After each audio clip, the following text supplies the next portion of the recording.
Hello, how are we doing? It's Mike here again, and in this video we're going to talk about the special Euler function, and you might think, oh, I don't even know what that is, never heard of it before, and it just has another name. Most of us, if we hear Eulerian function or the Euler function, probably are thinking something to do with the value of e, and that would be correct. So every time you see this term e, let me go ahead and rewrite that in a more visible color.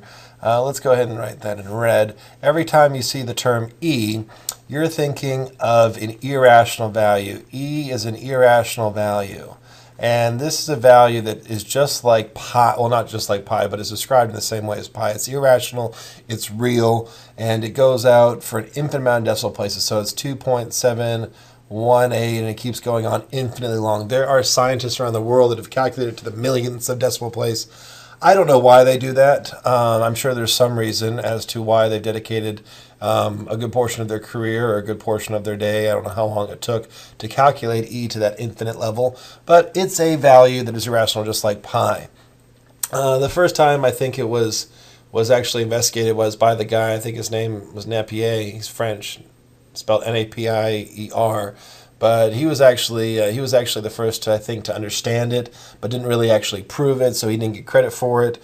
But he got credit for logs, natural logs, and real logs. So then it was the Swiss mathematician Leonard Euler who came through and actually identified the value of e. But for all pragmatic reasons, as long as we remember that e is a constant 2.718, you are good to go in that sense. So when we look at graphing this function, we think, okay, e is a positive value. E is a positive value between 2 and 3.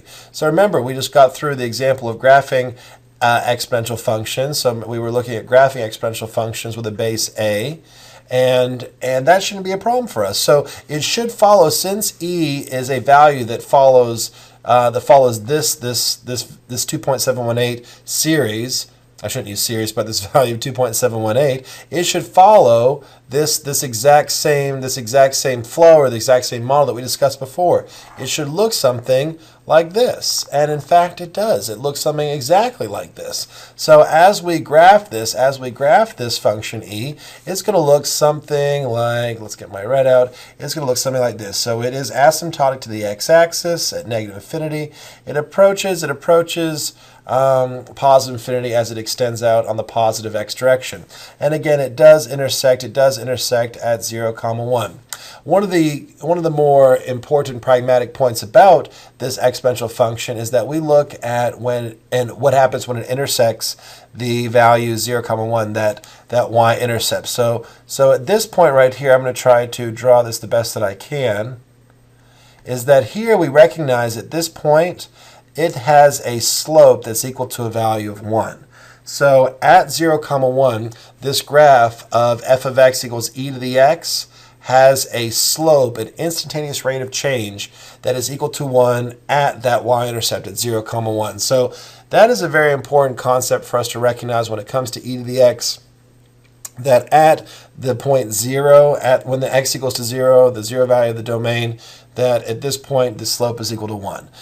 It talks about, if we discuss the domain and range will be consistent with any exponential function that has a positive base. The domain will exist from negative infinity to positive infinity, and the range will start at 0, not intersect 0, and it will continue all the way out to positive infinity. So that will remain consistent as well. We could say, okay, what happens if we negate the value of the exponent? That's no problem. If we negate the value of the exponent, like f of x equals e to the negative x.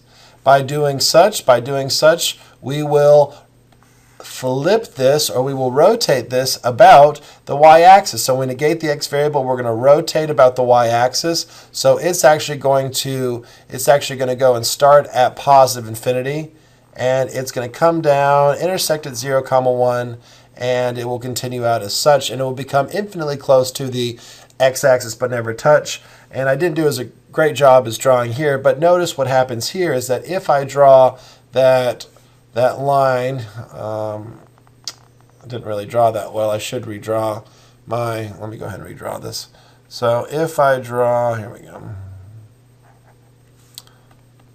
So let me go ahead and redraw this exponential function. There we go. So here at this point of 0, 1, at 0, 1, I also have a slope now that is not positive 1. That slope, that instantaneous rate of change at this point, is equal to negative 1. So I tried my best to draw it, but again, I am not perfect, so it is not a perfect drawing of e to the negative x. So in this circumstance, we're going to have a slope that's negative 1. So be very conscientious of the function e to the x and e to the negative x, because you're going to see them very frequently throughout your courses and even in real life models and situations.